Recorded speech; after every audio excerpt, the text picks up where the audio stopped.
mai song kha bên trái mau kha ban mai ko kha ti ma swan ban Java swing ye man ti pin long video pattern na kan swan chip song kha lo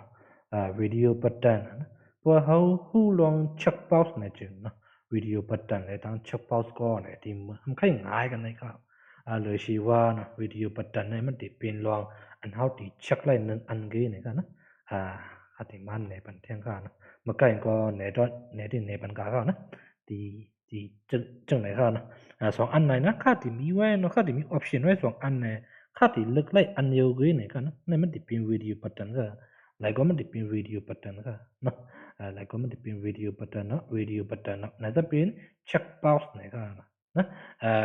พอเฮามาတွေ့ดีๆเนี่ยจังนะวิดีโอปัตตันมันติเป็นทำไข่มวนๆไว้จังไหนครับนะพอเป็นเช็คบ็อกซ์ที่มันติเป็นไว้ชี้แจงจังไหนครับเฮาเฮ็ดสิมาตุยก็เลยว่านะกันนำเนาะมันปองบ่เคยยันโอปักเปียชิมในที่ก็มันติเป็นมันติก็จอมไว้เปิงไหนก็นะวิดีโอปัตตันมันติเป็นมวนๆใจชักปอสติก็มันติเป็นสิจริงใจก็เฮามาตุยหลายก็จักไล่กุยก่อนนะว่าหลังเป็นวิดีโอปัตตันหลังเป็นชักปอกไหนค่ะนะ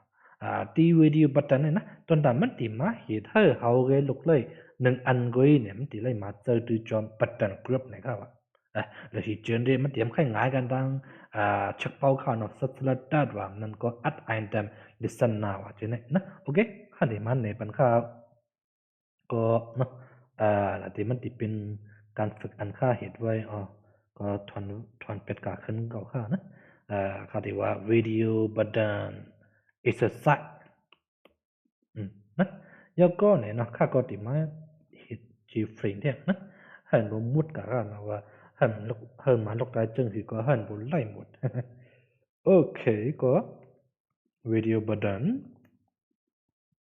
นะ subtitle video button exercise นะแล้วก็เนี่ยเอาที่ให้ถือเที่ยงนะ set 2เที่ยง set side นะ3ปากไหนก็เลยนะก็ที่มาเฮ็ด2เที่ยงนะ set default close operation เนี่ยค่าเขาที่มาเฮ็ดมาเคยนะมันจะมาเคยนะมันก็เป็น exit on close นะแล้วก็ค่าว่า set หรือยาวค่าที่มาเจอ flow หรือยาวนะแล้วก็ set visible เป็น true เนี่ยนะโอเคนะค่าที่มาเฮ็ด video pattern นะค่าที่มาเฮ็ดกา3อันกับนิ้วค่าเนาะปกติเนี่ยค่าใครมาเจอตือจอมเนี่ยค่ามือฟองเฮาก็ลายฟาซาที่ในแอปเฮาก็เนาะมันจะเฮาก็ลายฟาซามานมันก็ติดในปันเฮาลิกมานั่นน่ะเนาะมันจะเฮาก็ลายอิงกิตเนี่ยก็ติดในปันเฮาลิกอิงกิตนะมันจะกดย่ํเจอตือทงเมาคำคีย์บอร์ดอันค่าเหตุไว้เนี่ยนะมันจะเฮาก็ลายปันไต้เนี่ยก็ในแอปค่ายมันติดเป็นลิกไต้กับหมดเข้านะเพราะว่าลายปันมานมันก็ติดเป็นลิกมานเนาะค่าก็ติมาโครงสร้างปัน functionality หลายนะก็กาว่าเฮาติลายตั้งนำเข้านะเฮาก็ติมาลายวิดีโอlibe อันนิวก็เนี่ยกันนะเขาเรียกว่า libe นะ libe lb equal to new libe นะค่าที่มาเตรียมไว้ปันอังกฤษไว้วันตางคั่นนะ hello นะปอไต้เนี่ยก็เมื่อสงค่านะเพราะว่าเป็นมาเนี่ยก็หันเป็นอย่างใครว่า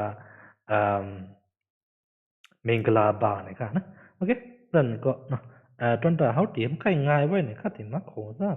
เอาไว้กำนิ้วค่ะเนาะ private นะ static นะเอาไว้นั่นก็เป็น map ก็ไล่กว่าก่อนนะเพราะว่าเฮาใครมาโครงสร้าง map เนี่ยก็ map นะก็string แล้วก็ string นะ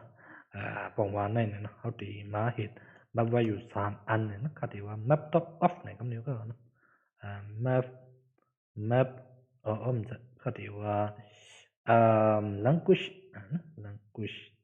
ค่าที่ว่า language translator เนี่ยเขาเรียกเนาะ translator map.off เนี่ยนะค่าที่มา map.off กำนิ้วนะบ่ว่าย่ํหัน map.off เนี่ยก็มันติเป็นลกได้อันเฮามาโครงสร้าง map file นี่เนาะปุ่มนั้นที่ก็เฮาได้มาใส่เฮาเรียกว่าโครงสร้างบัน new hash map แต่ก็เนาะว่าปุ๊ดเนี่ยมันก็ยาวอิน map.off แต่มันติเป็นลกหลายไฟล์ก็เนาะ tgun แต่ก็นะค่าที่ก็เจอปันหนังไฟล์ก็ที่ก็เจอปันหนังเลยก็นะค่าก็ติมโพสต์ซับเลี้ยงเนี่ยปันเข้านะเพราะว่าใครรู้เนี่ยก็หาก่อนเลยเพียนตัวไล่ว่า map.off เนี่ยเป็นสั่งนะโอเคมาบ่ map.off เนี่ยเดี๋ยวมันติมาย้อนไว้ก็นะค่าที่ว่า en นะ en นะ กีมันนะเดเนี่ยคัดอยู่เฮามาเสิร์ฟปัน2ตู้ก็2ตู้3ตู้ก็เป็นสังเนาะอีเอียนเนี่ยคัดอยู่ว่าฮัลโหลเนี่ยนะจะเป็นเอี่ยมๆสำคัญอยู่ว่าเมียนมาเฮาอำจะมิงกลาบาเนี่ยก็เนาะมิงนะมิงอ๋อตุกขาเลยโอ้มันสิเป็นเด็กไตค่าในมิงกลาบาเนาะเทียบอันนึงมันสิเป็น S8 มือสงค่ะมือสงค่ะโอเคนะเฮาก็ติมีเวียกให้ใจนะบางวันเนี่ยคัดติมาเอาไฟอังกฤษวันดังนะไม่ว่าคัดติมาเฮ็ดอีสังเตียงนะ private นะ string นะคัดติว่าlanguage เนี่ยนะ language language เนี่ยเฮาติเฮ็ดไว้ default ไว้เป็นอีเอียนเนี่ยก็เลยนะคัดติมาว่าคัดติมาเสิร์ฟปันติไหนเฮ็ดนั่นจือนะ translator.get เนี่ยคัดติว่า language เนี่ยนะก็เปิดมันติเปลี่ยนไว้อีเอียนเนี่ยก็มันติก็เอาปันฮัลโหลเฮาเลยนะโอเคเพราะนั้นก็คัดติมาใส่เข้ากันในอัดเฮากำนิ้วเข้าเนาะอัดเนี่ยก็คัดติว่า LP นะแล้วก็เนี่ยคัดติสังเดมดิมาของซะหลายนะข้าก็ใกล้ๆลืมเข้าเนาะเฮาติมาเฮาติเล่นมาของซะ G ลีเบค่ะนะ G ลีเบนะมันจะลีเบค่ะนะเอามาได้เขียนไว้เป็นนะทีมันลีเบก็เป็นสัง G ลีเบก็เป็นสังเกตก่อนนะคือกาเนี่ยนะคัดติมาลายเป็น G ลีเบก็ขึ้นเนี่ยนะโอเคเปลี่ยนก็คัดติมาของซะ G radio button นะคัดติว่า RB English เนี่ยนะ RBENG new G radio button คัดติว่า English เนี่ยนะแล้วก็เนี่ยคัดติมาของซะเนี่ย G radio button RB นะเช่นนะ new G radio button นะ dictate เนี่ยว่าเต็ม dictate แล้วก็ G radio button RB ปามานะ new G radio button หามาเต็มว่าเมียนมานะปามาเนี่ยก็เลยนะปามาซาเนี่ยก็เลยโอเคนะเพื่อนก็เฮาติมาใส่เข้ากันในมันหมดคือค่ะนะก็ at rbeng ก็มา attempt นะ at rb san เช่น at rb ปามานะก็เปิ้นก็ทำไข่นอนหมดเอาเนี่ยนะสินค้าก็ทำไข่ตี100อินนะยังไม่ก็บ่มี12นายขายค่ะโอเคเปิ้นก็เนี่ยก็ติมาเฮ็ดสังเนี่ยก็มาเรียนด้วยกันค่ะนะติมาเรียนด้วยเอาเนี่ยก็ติดตามเรียนก็ไปเรียนนะคันไปมีมาตัดอันค่ะติมาของซ้ำมีมาตัดแต่ก็ของซ้ำเป็น new video pattern exercise ก็เฮาเข้ามาเรียนด้วยมันไล่ค่ายาวโอเคมันก็ติเป็นจีค่ะนะฮัลโหลหลายเดมันติเปลี่ยนไว้ตัวลิกค่าเลยเนาะโอเคพวกนั้นเนี่ยค่าไขมันเนี่ยเป็นนกไรใส่ฟอนเที่ยงนะพวกไอ้ฟอนนกไรใส่ฟอนพวกไอ้ซ้ำค่าซ้ำไขมาเนี่ยเป็นนกไรอันเฮามาเจอด้วยคัสตันฟอนค่าเลยนะคัสตันฟอนเนี่ยก็ค่าติมาเฮ็ดปันค่าติก็เอาฟอนค่าสิอันค่ะนะค่าติมีฟอนสั่งเนี่ยค่าติก็ด้วยคันนะค่าติก็ด้วยคันเนี่ยก็ติมีที่ดาวน์โหลดนะค่าติก็เอาไว้ AG02 AG03 เนี่ยก็เนาะ AG03 เนี่ยนะค่าติมาใส่ไว้ที่ในresource ค่าเนาะค่าติมันก็ใส่ที่ใน package ค่านะค่าติมาใส่ที่ resource ค่าติมาของซะว่า font นะแล้วก็ติเอา font AG03 เลยก็ใส่ไว้ที่ใน font ไหนค่ะนะตอนนั้นเฮาติเฮ็ดมาของซะ font เฮามาเจอตือนะcustom font อันเฮามีเนาะกูบอกอันข้างนี่ก็ที่มันติเป็นหนังเฮาก็เจอตืออันมีอยู่ที่ในคอมเฮาค่ะนี่นะล็อกไลน์อันนั้นเนี่ยเนาะมันก็ดีมีปัญหาตอนในคอมค่ะเกี่ยวเพราะว่าค่าซ้ํก็ส่งให้ปืนเนี่ยจริงนะเพราะว่าในคอมเขาซ้ํมีไว้ฟอนต์อันค่าเจอไว้เนี่ยเขาซ้ํติมหันได้เนาะมันก็มีปัญหาไว้จังนั้นเนี่ยเพราะว่าเป็นเนี่ยที่ก็เฮาถูกดีมาใส่บัดอันปัดฟอนต์มันอยากให้ล็อกไลน์หลายเนาะโอเคเพราะฉะนั้นก็ค่าที่มาเฮ็ดฟอนต์เอาเนี่ยก็นะที่ในกวนช็อตตาในกวนก็เนาะค่ะว่า font equal to นะที่ได้มาเจออันว่า font dot create font เนี่ยก็เนาะที่ใต้ก็ได้มาใส่เป็น2อันไหนก็เนาะint font format นะ font เฮาเนี่ยมันสิเป็น format สั่งนี่ค่ะนะมันสิมีเว็บอย่างคือ TTF UTF ค่ะแล้วค่ะว่ามันเป็น TTF เนี่ยก็ค่ะว่า font true time font แฮค่ะคันติมาเฮ็ดสังเรียกนะค่ะคันติกว่าเอา font ค่ะเนาะ get class get resource นะ get resource เนี่ยมันสิมาย้อนไว้input stream ค่ะนะก็ค่ะก็เอา get resource at stream นี่ก็เลยค่ะเนาะก็เฮามาว่า slash เข้าใน font footer slash ขึ้นมาว่า ag03.ttf ผมจำเจอก็เลยค่ะเนาะหลังจากค่าเขาก็เจอด้วยค่ะนะค่าติมาเจอด้วยที่dp เฮาค่ะเนาะ dp ค่าติว่า lb.set font เนี่ยค่าติมาว่าfont นะ font เนี่ยค่ะเนาะแต่ J ก็เหมือนกันค่ะนะก็ rbeng.set font แล้วก็ rbshan.set font อันนึงเยอะนะ rbpama.set font ผมจำใจนะหลังจากค่าของมาเรียนด้วยอย่างนั้นเอราไว้นะกำคัดด้วยคันนะมันมีไว้อันว่า font format exception นะครับนะก็มาเจอ train กัดเฉกเก็บเป็นกำนิ้วค่ะเนาะบทที่มาเจอ train กัดเฉกซ้ำจะได้เห็นถึงเฮาอีกทีค่ะเนาะปัวเฮาเจอนะปัวเฮาเจอปัวเฮาเจอเมียเนี่ยก็เจอนะปัวเฮาเจอเมียเนี่ยซ้ำค่าที่เฮ็ดซังเนี่ยนะค่าที่มาเอาฟอนต์ออกกะค่ะนะผมออกที่ก็ปองว่าในเนี่ย train ไหนก็มันที่ในฟอนต์ค่ะนะพอออกมาใน train ไหนมันมาในเนี่ยก็เปิ้นไหนค่าที่มาเอาฟอนต์ไหนขึ้นออกมาที่ train ไหนนะโอเคเปิ้นเนี่ยก็ค่าที่มาเฮ็ดว่า exception เนาะมี exception error จึงคือก็ลีในฟอนต์ไหนค่าที่เอา new font เนาะค่าที่ก็ว่า serif นะ serif ค่าที่ว่า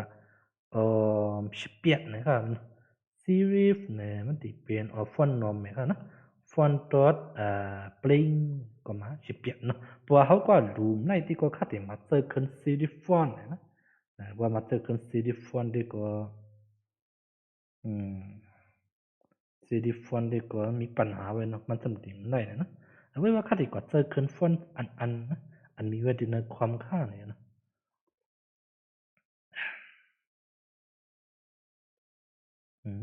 นี่ค่าเนี่ย font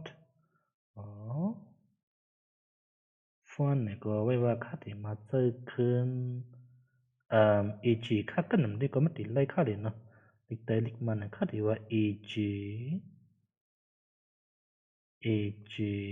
etm นะครับนะค่าที่มาเอาหลายนะ ag กุนเหง english ไต้เมียนมา05นะครับนะค่าก็ที่มาเอาag กุนเหง english ไต้เมียนมา05ใช่ค่ะนะกำกันค่าจะด้วยเนี่ย ag กุนเหงกุนเหง etm 05 ag กุนเหง etm โอเคกว่าดีนะอันที่ไทยนะครับโอ้สอนเจอข้ามาเสิร์ฟไว้เป็นฟอนต์ที่ไทยนะพวกข้ามเสิร์ฟก็ดีแล้วอยู่ข้างในเนาะพวกข้ามาเสิร์ฟเนี่ยก็ไทยที่ไทยจำคัดที่มาเห็นที่เรื่องเนาะ font equal to font dot derive นะ derive font เนี่ยคัดที่ก็ว่า font size มันเป็นfont style มันดีกว่าเอา plain ไง font size มันเป็น18นะครับหลังจากเข้ามาเจอ create font เนี่ยจะมันก็support ปันอันดีกว่าหรือ font กี่ค่ะเลยนะหลังจากเข้าค่าใช้ font style มันตั้ง font size มันเนี่ยจึงก็มาเจอดูอันว่า derive font อะไรนะโอเคเพื่อนเนี่ยก็เนาะเพื่อนเนี่ยก็เนี่ยค่าเขาดีมา render เนาะค่าเขาดีมา render เนี่ยก็ใส่ยังหมดเข้านะ font โอเคแล้วเนาะโอเคนะเมียนมาเล็กมาซ้ำไรค่ะนะฟอนต์ไหนซ้ำไหนฟอนต์อันไหนเล็กมาในเนี่ยซ้ำไหนมีฟอนต์อะไรแลเล็กมานั่นไหนจะเตนะเล็กมานั่นไหนจะเตนะประมาษาปีฟอนต์ปะอิชะซาลงอิชะจะเตนะ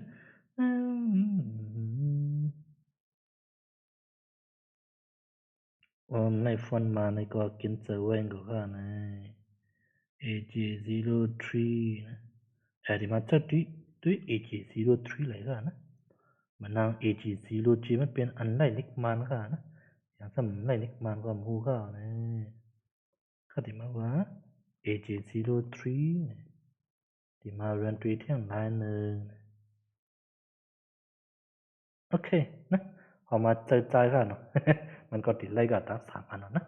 English ไต้มาเนี่ยนะก็ที่เป็นจีกับข้าวโอเคเพื่อนก็ค่าที่มาเอาหั่นก้างอินค่ะเนาะวันดูค่าได้ค่าที่ว่ามาเรียน5ปากนะปุ่นนั้นเนี่ยก็เนาะค่าที่มาลึกเป็น RP English ในวันตางเนี่ยก็ sub selected equal to true เนี่ยนะไว้ว่าที่ไทยกันนะเพราะว่าค่าจำก็รู้เอาฟอนต์ค่าเมียนนะ AG033 เนี่ยก็เลยเนาะตามเจอนั่นเนี่ยจือไม่ได้กว่าเจอขึ้น ETM ก็นะมันติ่มเป็น error สังก็เปิดค่าผมมาเจอจอม triangle เนี่ยก็เนาะและเป็นฟอนต์ ETM อันค่ากว้างไว้ติดในค่านะแล้วก็เปิดในความค่าก็มีไว้เนี่ยก็มันติมาในปันยาวไล่ดีงามกันนะค่าที่กว่าเนี่ยปันมานะปองว่าเนี่ยนะฟอนต์เฮาไว้เนี่ยมันรู้ไล่ก็ลีมรู้ไล่ก็ลีเนี่ยคือเฮาเด้มันเหตุการณ์นี้งะนะมันติมี error สังเฮาเนี่ยโอเคปุ่นนั้นเนี่ยก็ค่าที่มาโครงสร้าง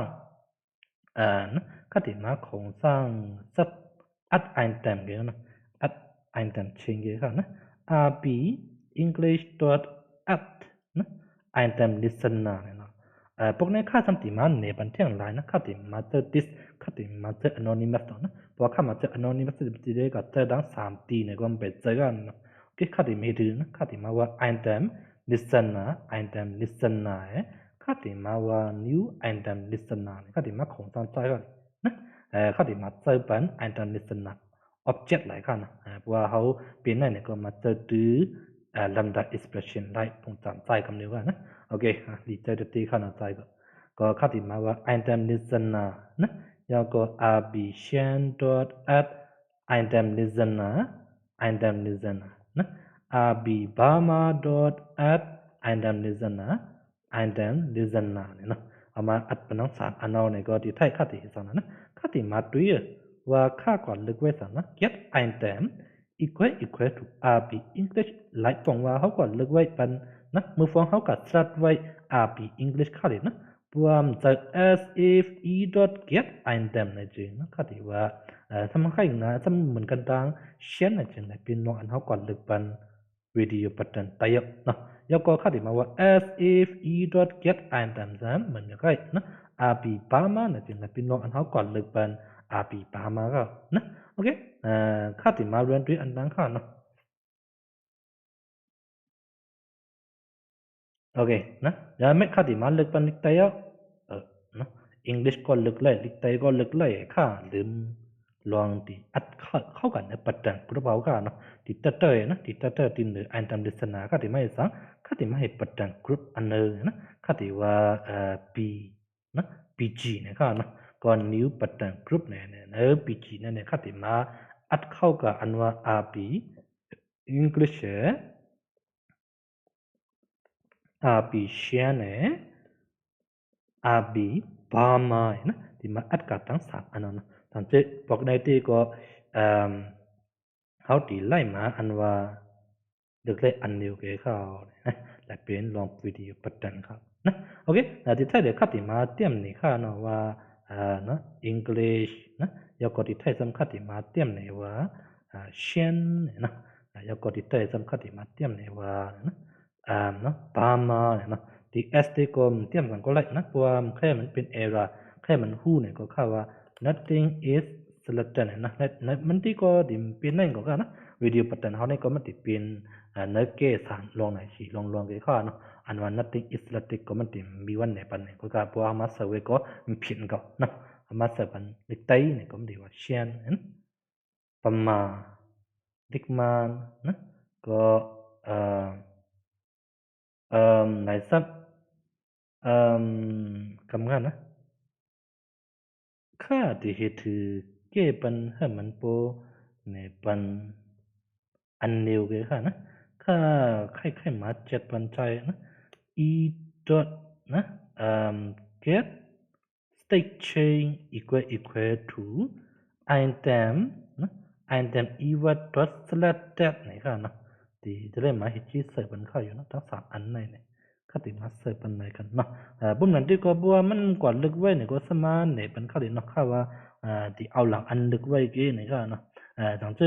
อเขากว่าลายเป็นประมาณในปงว่าใน